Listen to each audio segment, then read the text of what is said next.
Salut, c'est Thibaut de Top Paddle. Aujourd'hui, on voit la gancho. Le smash gancho, c'est un smash qui va t'aider dès lors que la balle te dépasse et que ton point de contact va être derrière toi. Et on va voir que c'est un smash techniquement très facile à réaliser et qui va te permettre de récupérer du temps parce que tu es débordé ou alors parce que tu as des angles d'essayer de faire perdre du temps à tes adversaires. Comment réussir une gancho facilement? J'ouvre mon corps, je pointe la balle.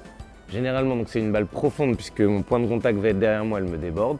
Je recule, j'ai la raquette plate et tout simplement, quand la balle va me dépasser, je vais envoyer l'épaule, donc mon épaule qui tient la raquette, et je vais revenir vers le filet. Démonstration, j'ouvre mon corps, raquette flat, la balle me dépasse et je reviens au filet.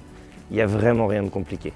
La gancho est donc un coup flat, sans effet, mais qui est très sécure et donc qui va me permettre de contrôler où est-ce que j'envoie la balle. Et on va voir qu'il y a deux variantes, deux manières de l'utiliser.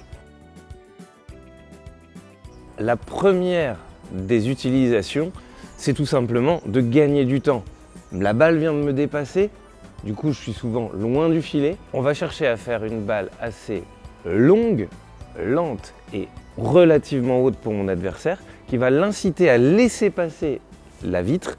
Et notamment, on va essayer de chercher la double vide, donc de viser le coin, ce qui va nous permettre de nous donner un maximum de temps pour revenir au filet tranquillement. On voit une démonstration en vidéo, c'est un coup que Alessandra Salazar utilise énormément.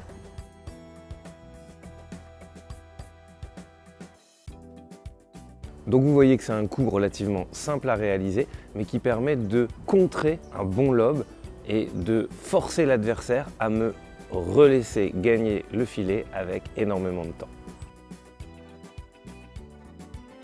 Deuxième variante, là on va utiliser la gancho pour être un peu plus agressif. C'est dès lors que le lob est reçu en ligne d'en face ou de manière très croisée, mais qu'on va jouer et que notre point de contact va être sur l'extrémité du terrain. À partir de là, on a des angles et on va pouvoir utiliser ce coup de contrôle pour viser soit ce qu'on appelle le pico en Espagne, c'est-à-dire l'intersection qui est une zone d'incertitude pour mon adversaire. Il va vouloir se précipiter pour essayer de se jeter sur la balle avant qu'elle ne touche finalement la grille ou la vitre, il ne sait pas trop. Ensuite, l'autre manière de le faire sortir de son coin, c'est jouer plutôt cette gancho.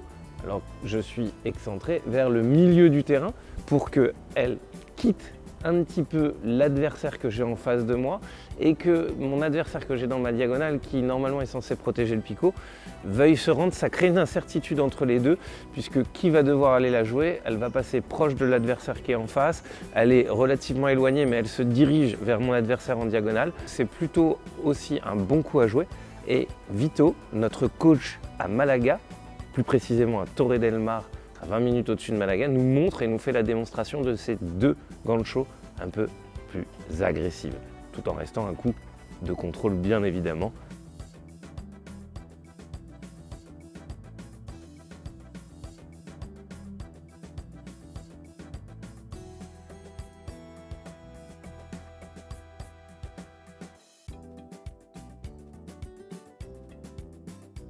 Cette vidéo vous a plu? Alors, like, suis-nous, encourage-nous à continuer ces vidéos, commente si tu as des questions, on se fera un plaisir d'y répondre. Et si tu veux rejoindre Vito à Malaga pour t'entraîner en stage, contacte-nous sur toppaddle.eu.